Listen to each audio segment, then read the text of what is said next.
So I'm actually gonna let my guest introduce himself. Go ahead. Look, I'm dropping some things in the chat right here. The thing is that now she's talking about New York. Wow. Okay. Interesting. Interesting. Interesting. Now the fact of the matter is that I just put in some stuff in the chat here. I don't know if it's really going to the beginning over here. It should, right? Anyways, you can see I put some stuff over here talking about trans people and the unfairness. But I don't see the post that I had before that. We'll have to see what's up, right? Hmm. I also posted about asking her to talk about Africa and Asia, not just Ukraine, like the imperialism that's going on in Africa and Asia. That's also missing now. I don't know if it's just scrolled up past it. I don't remember there. Is that the beginning? Is that the first chat? You have to put it a couple, right? There's top, and then there's all messages should be visible, right? There's top chat where some of the stuff gets bleeded out. Gray Walker, no Gray Walker. Okay, audit press. Okay. And if I come back to here, will it go to audit press being the first one? So it looks like some of the chat is disappearing through the scroll mechanism. It may not be because actually they're deleting it. So I am addressing some things in the chat here. I guess I'll watch it later and see exactly how it goes down. Interesting. Okay. 14 days, blah, blah, blah, blah, blah. Okay. So I'll still try to put in a... Oh, okay, I'm not a sub on this channel, but I am a sub on my other channel. Let's go back to...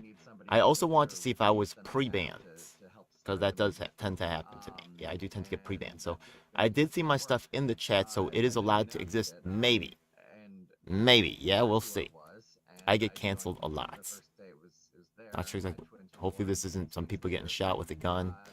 This is a gun issue today. Right.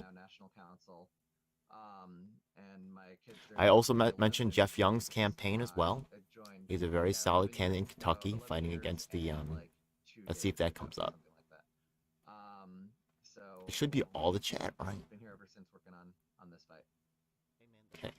So now you can't see that I ever posted at all. Okay.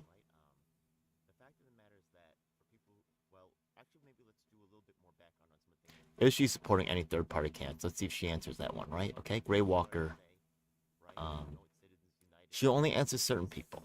I don't know if she's going to answer Gray Walker. I don't know if she would know her audience that well. Stick around. Yeah, I don't think this is live. I think that she's pre-recorded this and she's dropping this now. She's in the chat, so that's interesting. All right, maybe I'll turn up the volume again, and then you guys could watch along with me. I'll try to open up my chat in another screen, so maybe I can interact with you guys and tell me if you have questions yourself that you want me to ask. Yeah. I do have, a significant amount of time with this community, so we'll see what's up, right? Yeah. Let's ask together and let's see if we can get some addressment to some of the issues that we've talked about together. One person watching now, that's myself. Okay. It's okay. Interesting. Maybe this is Steve right here. Okay, I want to check out what's going on. I see your wood flag in the background too with your challenge coin display. That's awesome. You can see that. Isn't that cool? Yeah, I love that. It's great. You're in DC right now? No, I'm in New Orleans. Oh, okay. Good. That's good. It's always going to see Pitbull tonight in New Orleans. Oh, wow. That sounds like fun. It is. Just an average Thursday night. I was in Florida. Just so you know, when she talks about that town hall that she was at, I was there. She actually gave a speech. There was a shotgun right behind her on the wall, and we were like, "Wow, it's pretty wild." Yeah. So I have seen her supporting, the right to have arms. She also has a lot of military ex-buddies that are really all into this whole lifestyle of.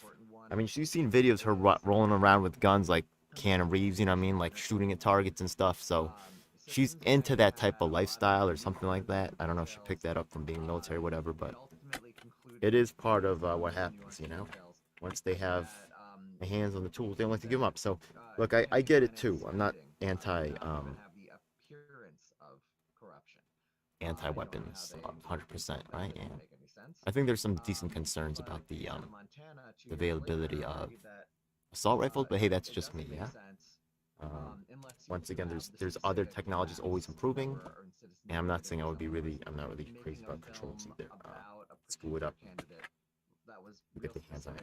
But it's an interesting conversation, and now technically she's more accessible somehow, right? So we're gonna put it together. A third party, I don't see anything. He loves Pitbull. Oh, what? Okay. So much fun with Pitbull. Unfortunately, these are the kinds of things that she does. Oh, it's still going on. The Jimmy Dore shows. Yeah, let's see how she responds to that one. I bet she's not touching that one either. There's some things they say, and there's some things they don't say. You know what I mean? Straight up. One box of 9mm. Wow. Okay. Yeah, they got some. I'm not mad at the people who are fans of guns and stuff, but that's a little, extra. But okay. 9mm shells. Okay. Us get the honor to serve in Congress, and we go there because we have things we believe in, but we're all individuals. And and look, I served in a state legislative body, and I think that's where I learned it from, because you serve with Republicans and Democrats, and sometimes the people that are against you on a bill today are going to be the allies helping you get your next bill passed tomorrow. And if you hold grudges or you look at everybody with some label, you're not going to get anything done. And also, you really do meet genuine people. I mean, you and I got to work out in the morning sometimes, Exactly. and I think that's probably where we really got to know each other. Exactly. And I think it just brings it back to remembering that we have to see past all the labels, and we're just people, and we've been sent there to do a job, and we've got to be able to get along and to try to find ways to work together. And one of the earlier things they said was by, of, and for the people, but you can see people are asking, like, who are you supporting? It's not really clear. Really, the things that she's answering are more about, like, okay, now the super chat's coming in. Let's see if she addresses these things. Okay. Don Boldock, he's putting 10 pounds, I guess. It's not $10? That's weird. Why aren't you putting this shit in American money? All right, well, who is this guy? All right, Charles. So let's see if she addresses more policy stuff, right? It's by, of, and for the people, right? So if people ask, even shovel money at her, that might cause a reaction time. So let's see. Ben Sanders not resisting Pitbull. Okay, responding to Lisa music. So, I don't think she can answer because I don't think this is live. Okay. Thomas Hall. Oh, okay. Don Bolduc. That's good. Okay, so we do see a response. That's good. Okay. I don't get a response, right? When I asked about the addressment of African Asia, when I asked about I'm telling you, that's why when you see the title of this video, it's like, I delete my chat, because I am not, maybe it's just me being, maybe she did. Yeah, we'll have to see. I'll go back and take a look later. This is just my first pass, and I am, it is possible I'm missing things. Top chat will switch things. Who knows? Yeah. I want to be sure before I make that. But it is just so often that I do feel like it needs addressment, and I do want to start recording it so there is actually a record of what's going on. Because is it just me? You know what I mean? Okay, let's find out. Okay. Okay, Aloha Tulsi stands with us. Okay, this seems like party crew, which is not unfair. You should do that, maybe. Pope Francis proposal to host peace out between the Vatican. Okay. I mean, I wouldn't really support that, but I could. That's a tough question to answer, right? Yeah. Do you want to give the Vatican, right, control over the peace process? Technically, I would say from the U.S. point of view, I would say that you would want to control the peace process. Make sure that your interests. The Vatican may not come to a deal that is good for the U.S. or what you agree with. So why would you push? And the Vatican has its own problems with corruption and things like that. So do you want to piss off the Catholic with the Catholic people talking about, like, corruption in the Catholic Church? Good luck answering that one, Tulsi. That's not an easy one. So that's a tough one. 500.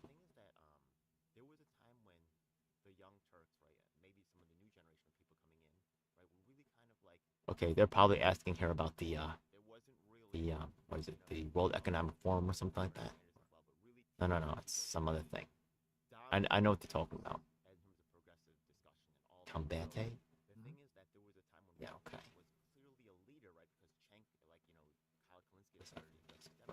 I want to know. I think that's the gun thing. Full metal jacket. Oh, okay. Alright, alright. I think here she's talking about, oh, I forget what it is, but I know BlackRock is kind of 500. I don't even know what this is. I don't even believe it. Let's go back to watching the show here. It was one of the most special days. I mean, obviously, you think of the birth of your kids and, your wedding day, but to be able to come back, I mean, of course, there were days.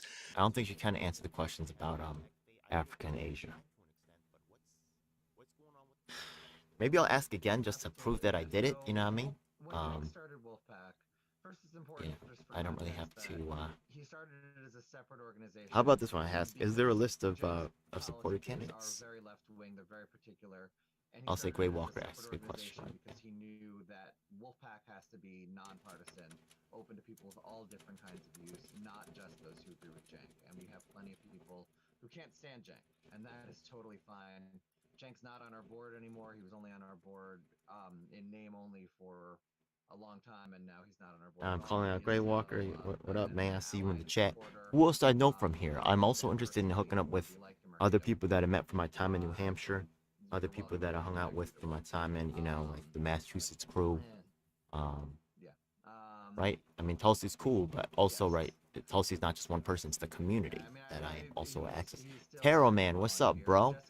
I know Tarot Man. See, exactly. I'm going to see some old people at the reunion, I guess you could see. You know what I mean? Some people that got involved because they're politically minded. So, this is a big part of this for me. It's a plant. Okay. She said there's a list on her locals. Maybe I'll resub.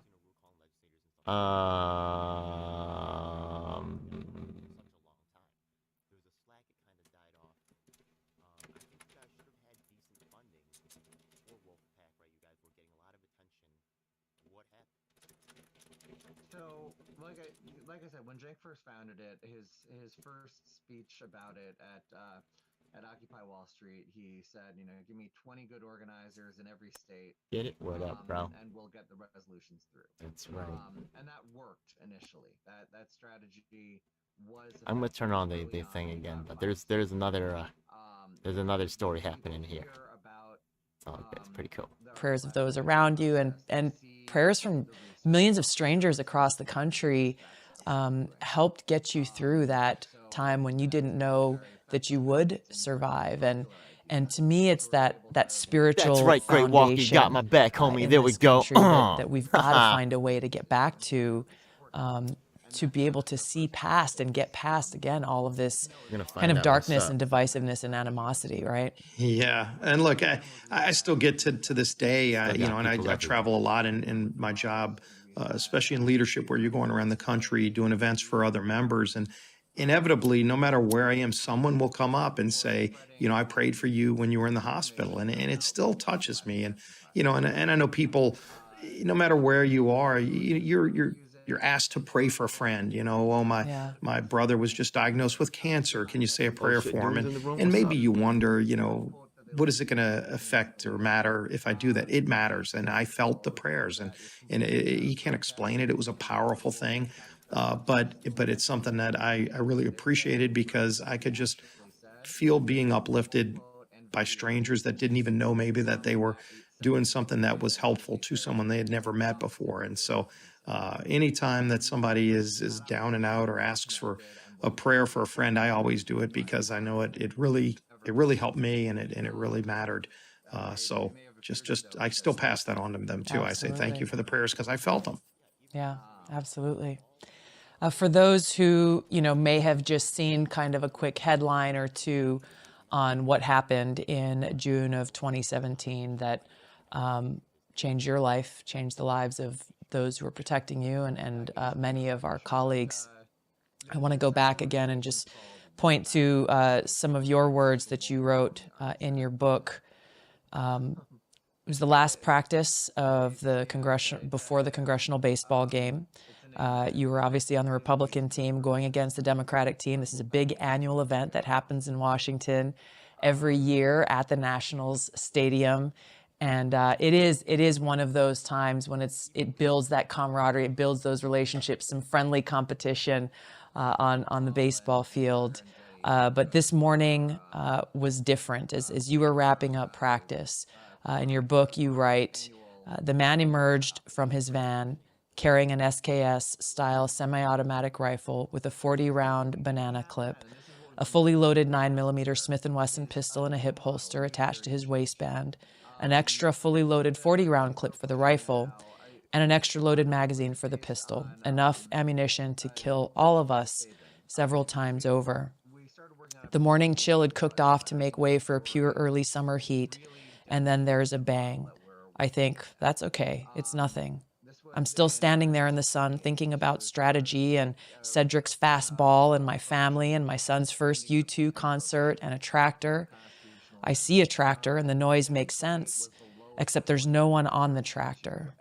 There's another noise and I can't force it out anymore. I have to allow this new reality to press itself in on me, that someone is shooting. It's strange though, gunfire and baseball don't fit together. And it's also strange that there's a kind of numbness around my waist, a kind of pressure, like a lineman has lowered his shoulder and given me a shove. But it's not a shove.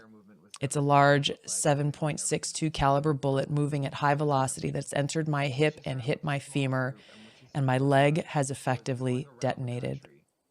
The bones explode.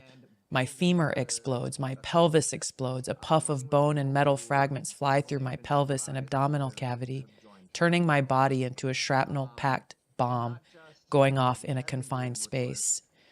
The support structure that keeps the whole architecture of my body upright is now a broken apart puzzle, and there's no exit wound, so there's nowhere for all that energy to go.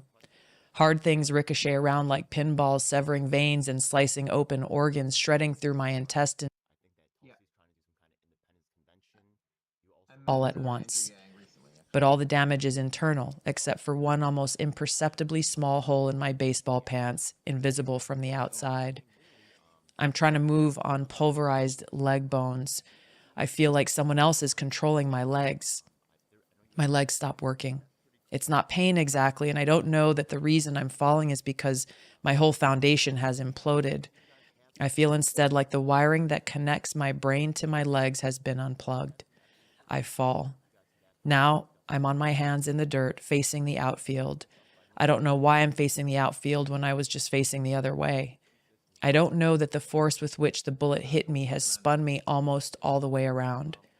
Things I don't know are replaced by things I do know. The shooting hasn't stopped. I know that. I can hear more and more gunfire. I know that to survive, I have to run away from it. I know I can't run away from it because I can't move my legs. I have to crawl. At this point, you don't realize it, but you're bleeding out. Yeah, that's, it was all so fast, but everything slowed down, and you don't know what's going on until you realize what's happened. And then, I fall down. I'm trying to get away, but I can't. So I start crawling. Somebody actually had taken a picture that I put in the book, that it's about a 20-foot trail from second base where I was playing in the infield to the outfield, because the shooter was behind third base. I never saw him, but I could hear. So I'm just trying to get away from that. And so I just start crawling away to the outfield until everything gave out. My arms gave out.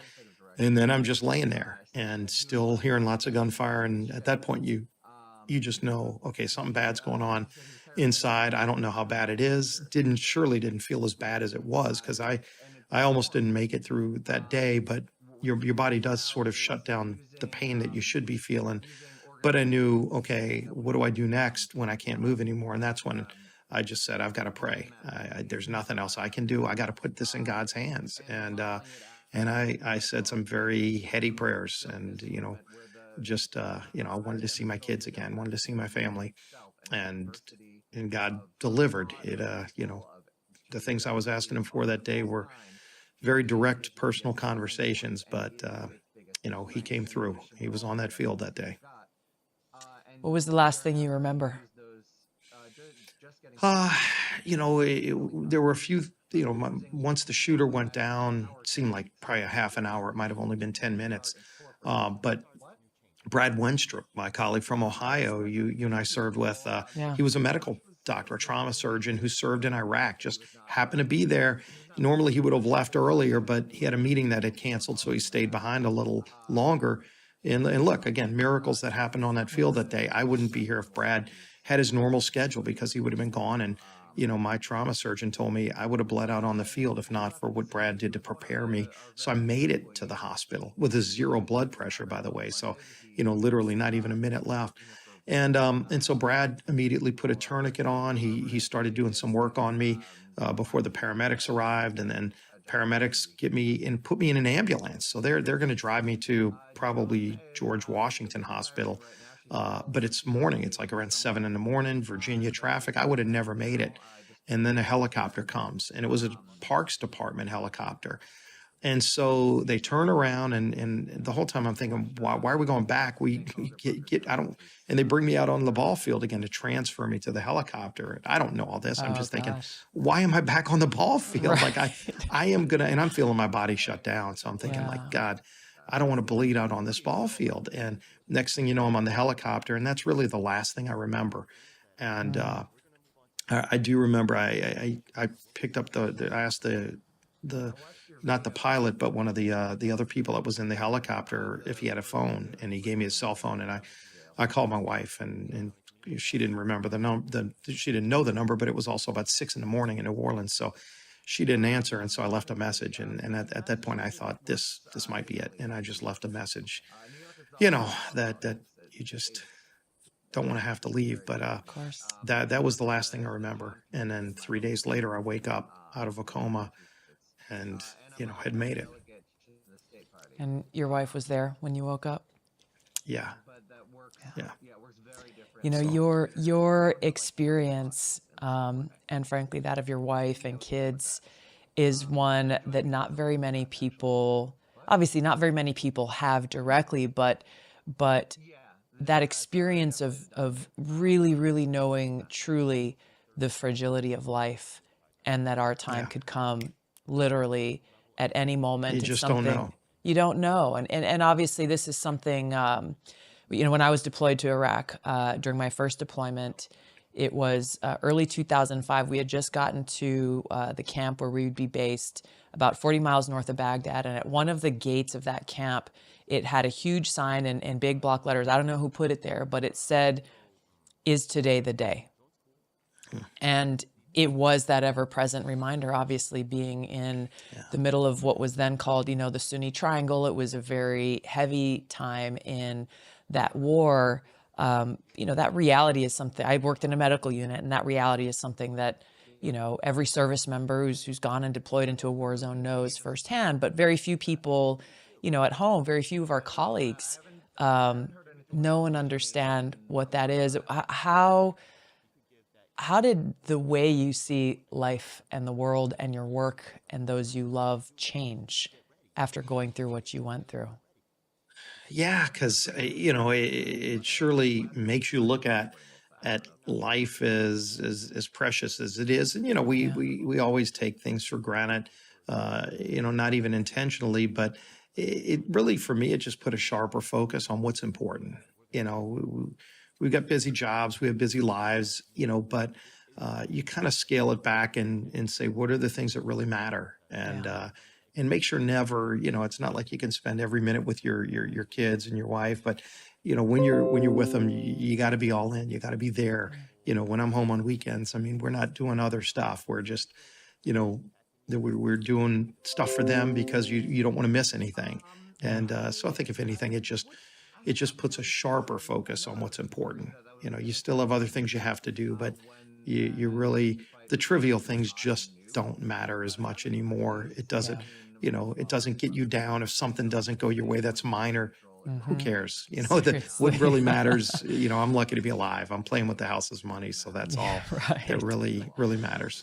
Yeah.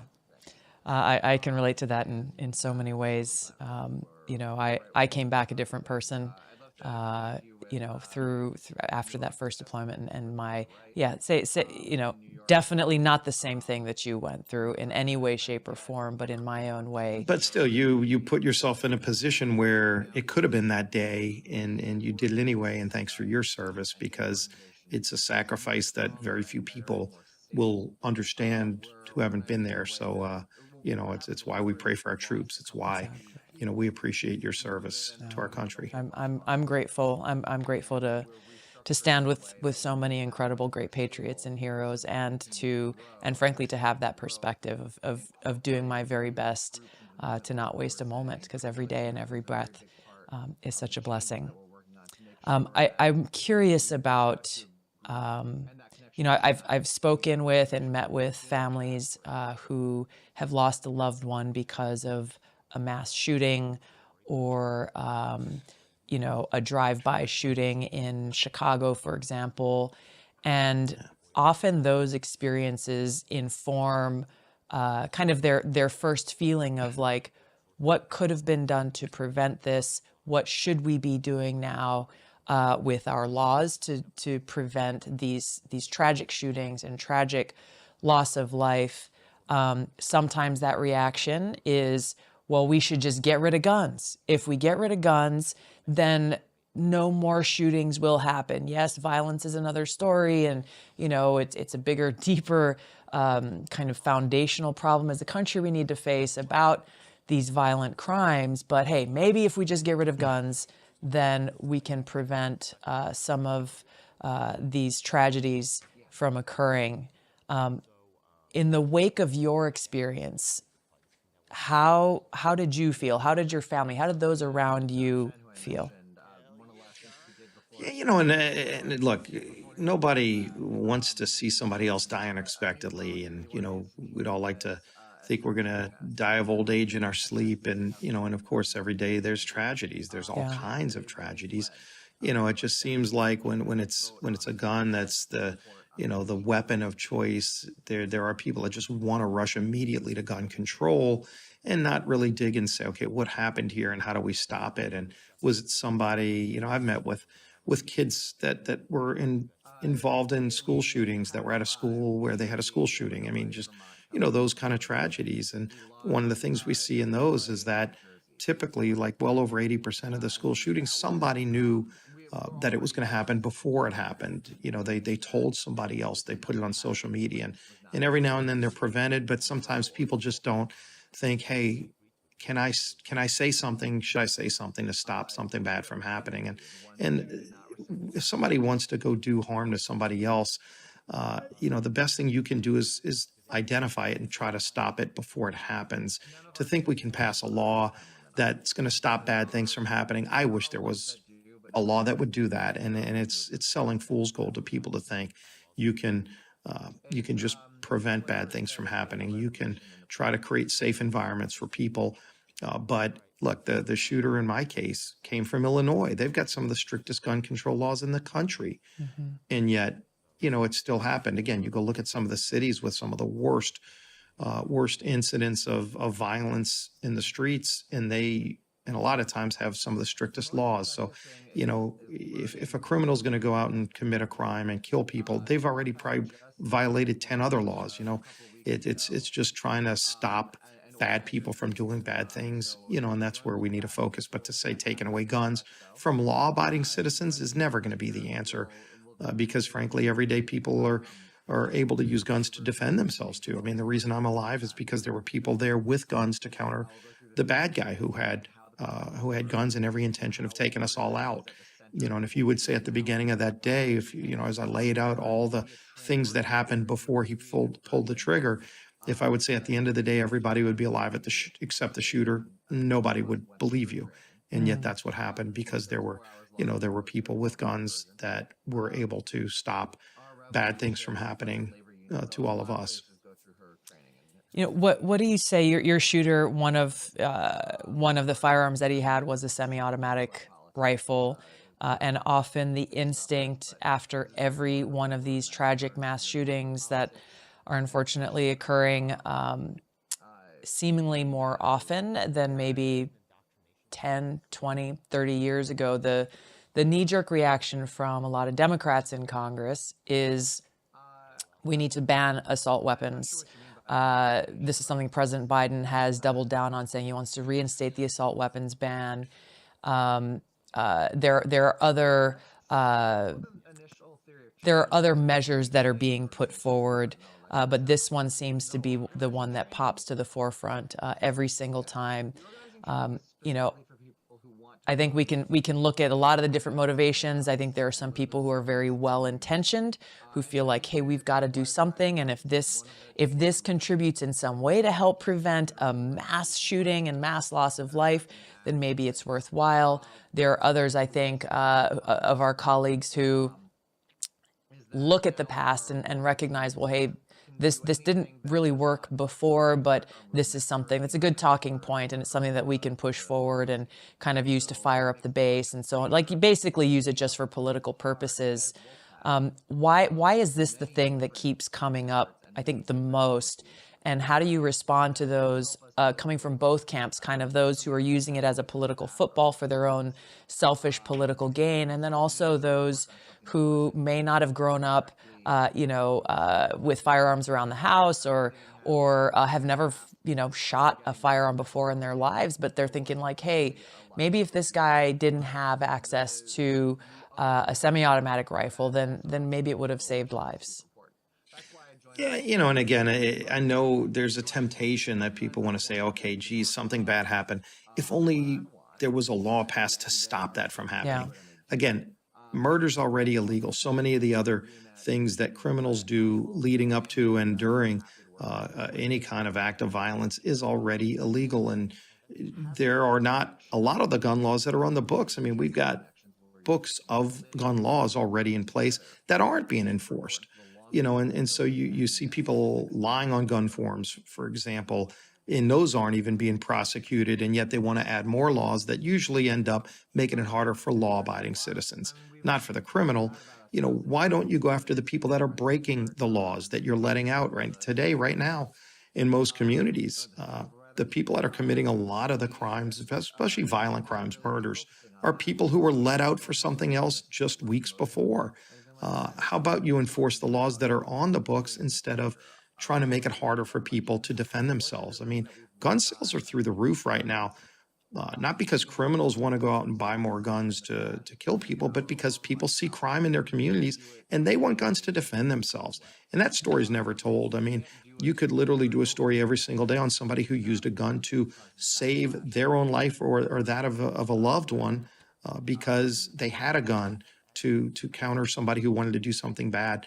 So again, it just seems like they only want to tell one side of the story. Go enforce the laws that are already on the books that are being ignored, and stop people before they go commit a murder when they're committing other crimes that they're just being let out on the streets for. And I think a lot of people would support that approach. Is usually somebody that commits a murder, it's not their first crime, and yet they were let out for so many other things. And then you all of a sudden get concerned after they kill somebody when you should have been concerned when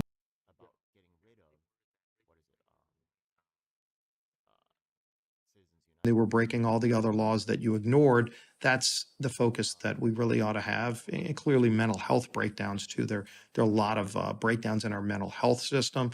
And I think we've tried to put more emphasis on that, as we should, so that you can address these problems before they become a tragedy. The argument for quote unquote common sense gun restrictions or gun safety laws is often made, saying, hey, well, if we just put in a red flag law, or if we just limit the number of rounds that you can have in a magazine, whether it's for a pistol or for a rifle, if we just ban assault weapons, what they're calling assault weapons,